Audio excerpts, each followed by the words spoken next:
No vídeo de hoje eu vou falar sobre as cicatrizes.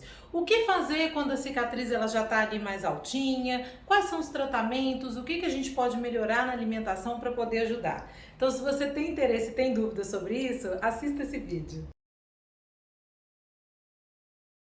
Bem-vindos a mais um vídeo aqui do VCP, eu sou Juliana Oliveira, sou fisioterapeuta e nutricionista e sempre vocês me perguntam em relação à questão de cicatrização, quando a cicatriz ela não fica tão ideal, ela fica ali mais alta, é queloide, é outro tipo de cicatriz, o que a gente pode fazer para melhorar? Tem alimentos, tem algo na alimentação que vai ajudar nisso?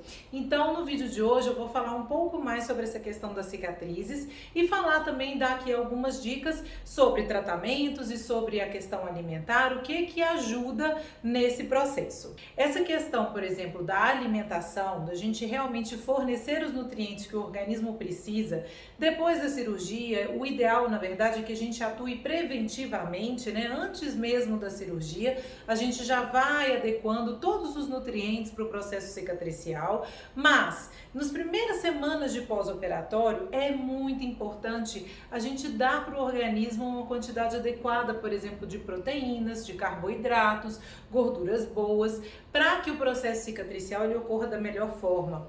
O que a gente vê hoje, né? O que tem na literatura em relação à questão da cicatrização?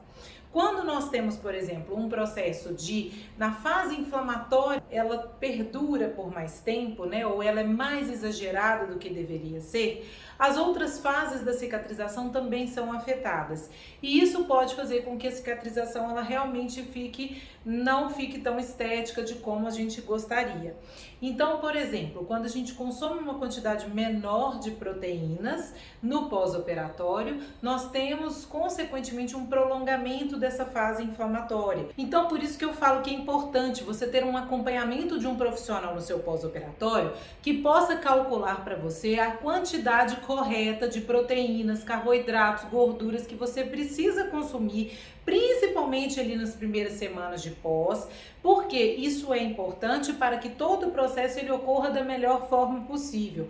Fora isso, existem outros nutrientes importantes também. A gente tem zinco, cobre, magnésio, as próprias vitaminas, né? A vitamina C é muito importante, vitamina A, que vai fazer esse processo de reptilização. Então, tudo isso é importante. Mas eu me atento sempre muito à questão das proteínas com os meus pacientes, porque realmente tem muitos que eu recebo no meu consultório que acabam consumindo uma quantidade menor do que realmente necessitam. Então, isso é importante, a gente fazer ali a quantidade certinha ajuda muito o processo. Outra questão que gera muita dúvida e uma coisa importante que a gente tem a fazer é diferenciar os dois acometimentos, que é em relação à cicatrização hipertrófica e a cicatrização que é o queloide, né, a queloidiana. Porque as duas têm fatores diferentes e tratamentos diferentes também.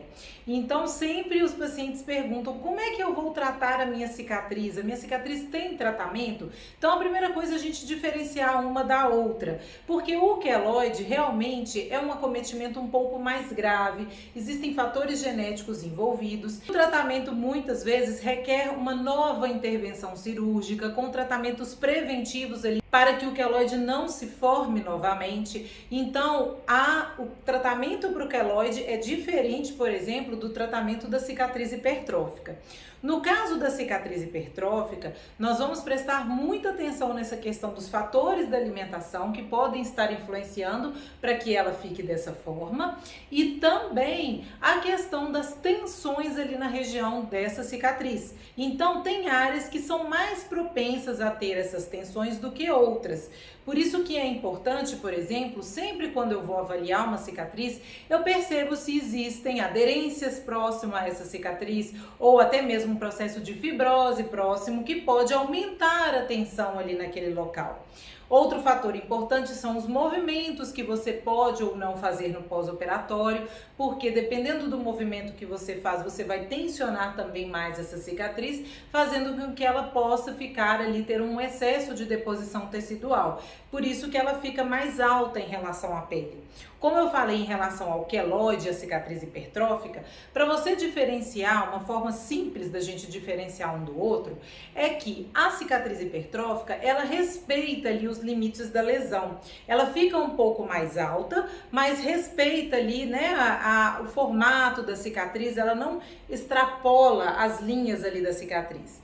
Já o queloide não. O queloide, ele se espalha, né? Ele extrapola, de repente você já nem reconhece mais qual foi a lesão inicial. Então, essa é uma das maiores diferenças entre os dois para você entender se o seu caso é um queloide ou uma cicatriz hipertrófica. Se for uma cicatriz hipertrófica, os tratamentos seriam essa adequação toda na parte alimentar, né? Tanto desses nutrientes, a gente pode fazer exames para ver o que você está necessitando mais, ao invés de sair suplementando um monte de coisa que às vezes também não vai resolver, né? Às vezes a suplementação em excesso também, já falei isso aqui em outros vídeos, ela vai atrapalhar a absorção ou até mesmo a disponibilidade de outros nutrientes no nosso organismo. Então também não é isso, né, que vai resolver, mas a gente sim fazer uma pesquisa mais aprofundada, entender quais nutrientes você está precisando e suplementar esses nutrientes, com certeza traz respostas mais adequadas para o seu processo cicatricial. E também nós vamos equilibrar todas as tensões ali na região, como eu falei. Vamos investigar se existem, né, alguns outros acometimentos, como as fibroses, aderências, que podem causar mais tensão, tratar toda a adjacência mesmo desse tecido. E também proteger, a gente tem hoje, né, as opções de algumas coberturas para fazer a compressão dessa cicatriz. Então, essa compressão hoje pode ser feita por fitas de silicone, ou então até mesmo o tape, ele serve para poder fazer esse tipo de compressão. Então, você ter um acompanhamento também no pós-operatório, né, com um profissional que saiba tratar esse tipo de acometimento, vai ajudar muito, porque aí você pode fazer esse tratamento compressivo. Em alguns casos é indicado também a infiltração de corticoide, então aí o seu médico, o seu cirurgião, a sua cirurgiã vai fazer a indicação do uso do corticoide para você. Na minha experiência clínica, eu vejo que a melhor forma de lidar com as cicatrizes é realmente de uma forma preventiva.